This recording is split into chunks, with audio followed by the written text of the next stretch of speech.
As a person who grew up in the 90s, I was able to firsthand experience the early years of the internet, where you had to make sure that no one was on the phone at the same time that you wanted to use the internet, otherwise you get disconnected. The internet has come a long way since then, and so has animation. The internet has made sharing independent animation easy and accessible to the world of many creators, finding success in different platforms across the web.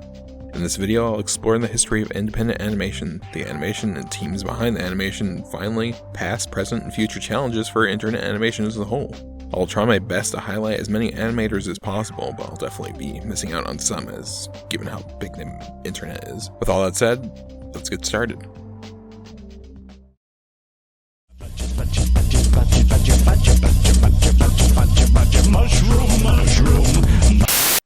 In the year 1991, 13-year-old Tom Fulp created a Neo Geo fanzine by the name Newground, Neo being a synonym for new and Geo being a synonym for ground. He initially publishes this over the web service Prodigy, a network where you could access news, weather, bulletin boards, and among many other things.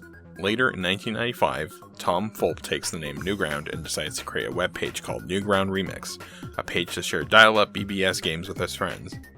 He would later go on to create the games Club Asil and Assassin, which brought attention and fans to the website.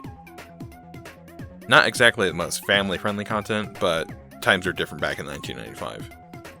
Tom Fulp would go on to develop more content and expand the website mostly with his personal work up until the year 1998, where he started receiving messages from fans looking to post their games and cartoons. Tom Fulp initially uploaded his work to something on his website called The Portal, and would later expand this for users visiting his website to upload their original creations. By late 1998, Tom Fulp gave Newground Remix its own web domain after receiving a call from Inside Edition to do a piece on Assassin. He would go on to change the name to Newgrounds.com. Inside Edition never followed up on this initial contact, but that would not stop Tom Fulp from continuing to update the website. Then by 1999, traffic to Newgrounds.com was booming due to its user-submitted content that was being made using Macromedia Flash, the much older version of what is now known as Adobe Animate. Much of the content that was being uploaded to the website was controversial, as it had depictions of graphic cartoon violence, which initially made it hard for Tom Fulp to find an ad company that would run ads on the website. He would later partner with company Troma to run ads on the website in exchange for a cut of the ad revenue. This is the ultimate showdown, ultimate destiny, good guys, bad guys, and explosions. As far as the eye can see, and only one will survive. I wonder who it will be. This is the ultimate showdown. The year 2000 marked the year where the tight-knit community of Newgrounds expanded even further after some additional features such as the Navmar and Grounds Gold system was implemented into the website. This brought the rise of internet animators that were mostly creating cartoons in their bedrooms, like internet funny man Aaron Hansen, better known as Egoraptor. Aaron, along with other notable creators like Edmund McMillan and Adam Phillips, were creating animated shorts that far exceeded people's expectations when people thought of what a Flash cartoon entailed. Shorts like Metal Gear Awesome, Salad Fingers, and Body of Brackenwood were just many of the shorts that were seen by millions of users online.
당신 정말 좋았나 몰라.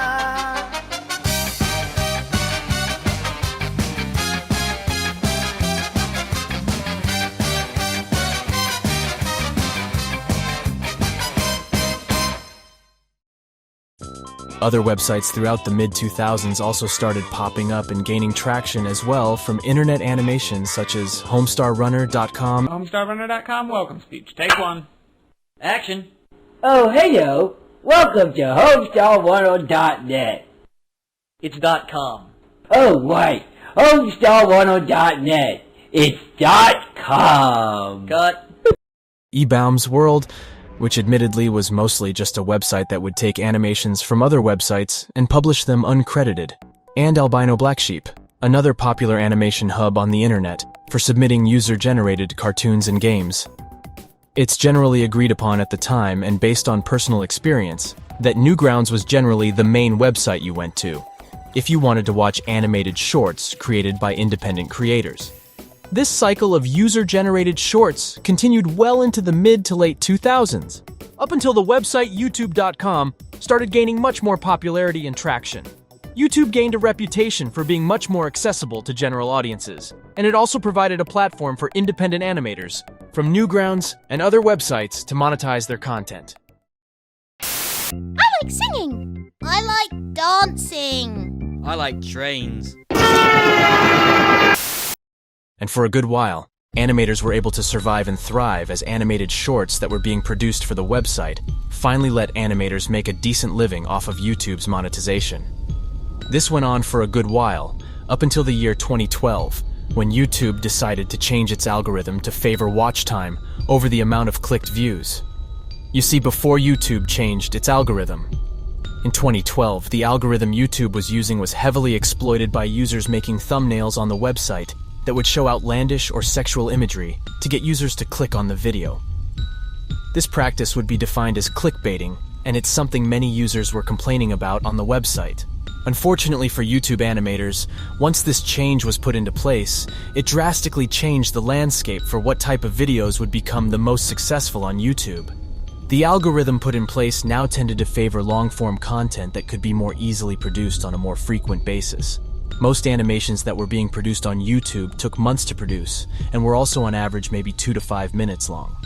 This quickly led to many previous animators on the platform switching focus on what kind of content they produced, many of them becoming Let's Play channels or abandoning the platform altogether. Hey, I'm Grump. I'm not so Grump, and we're the Game Grumps.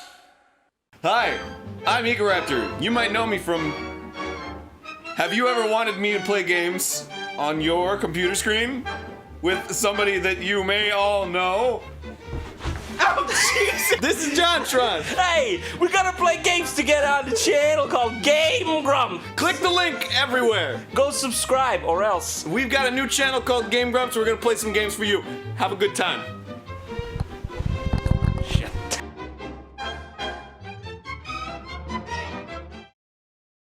By the time the mid-2010s rolled around, a community of animators started switching over to a different format of animation, which was the storytime animation. This type of animation was one that was a lot faster to produce and much easier to extend well into the favored 10-minute video that the algorithm seemed to favor. Many early pioneers of this type of animation include the creators Domek Panganiban, also known as Domix, and Adande Thorn, also known as Swoozy. Other large notable creators that made this type of animation gain mainstream appeal included James Rallison, also known as The Odd Ones Out, and Jaden Ditfatch, also known by her channel Jaden Animations. If you don't know what javelinas are, they're wild hogs, and they're scary as freak. They're mean, and they'll run after you, and they travel in packs, and they're smelly. I've never had to deal with those before. Well, let me tell you. The only way you can get them to not attack you is to feed them bananas. But then they start coming back because they want more bananas, and you're stuck in this loop forever feeding them all your bananas out of fear. They're like ducks, but worse. If ducks were big, ugly, hairy monsters who wanted to eat your bananas. Aside from storytime animators, many other animators have found ways to maintain a stable source of income to support their creative endeavors. Animators have taken to platforms like Patreon to garner fans to support their work directly. Other animators may use sponsorship deals and merchandise to generate income instead of needing to rely on YouTube's AdSense to pay the bills. Aside from YouTube itself, animators have started making vertical-style animations to post on social media platforms like TikTok and Instagram. YouTube quickly also followed suit with its YouTube Shorts section, dedicating itself to short-form vertical video content. Oh, they're so cute. Especially you, little blue guy. Oops, our introverts can be skittish at first. She isn't usually this friendly. Is this what you're smelling, girl? I think she likes you. Looks like she needs to recharge. That took a lot out of her. She's perfect. Social media platforms like Twitter provide a great resource for creatives to collaborate and create bigger projects. One of the most notable creators, Vivian Madrino, have used social media platforms to enlist a team of freelance animators to create the show Hazbin Hotel, a show that had its pilot initially premiere on YouTube and was later picked up by the company A24, which allowed for its first season to be produced. This also led to the creation of Hell of a Boss following the success of Hazbin Hotel.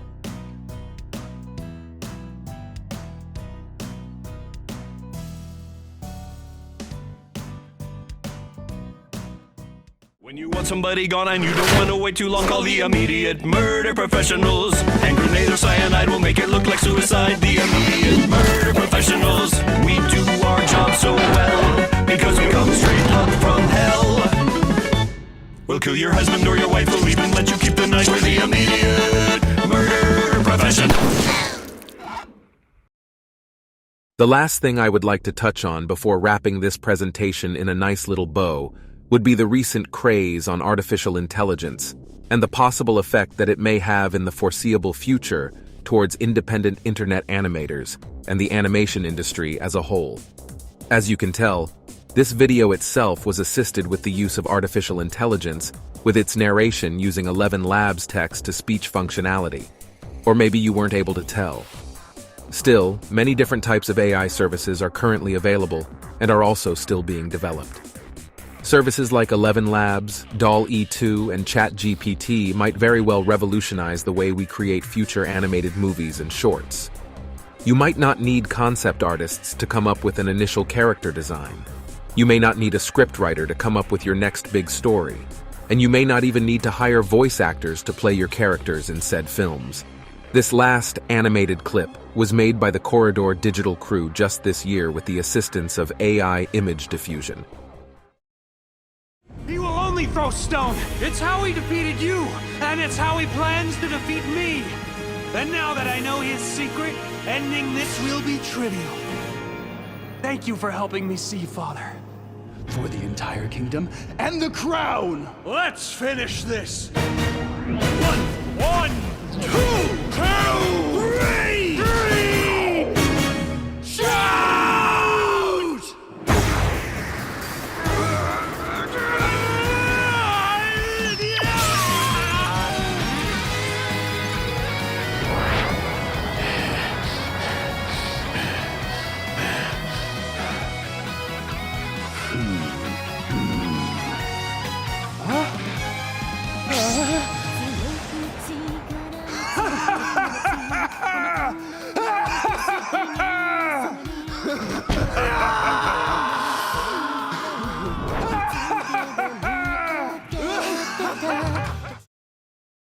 I would like to end this video on a positive note.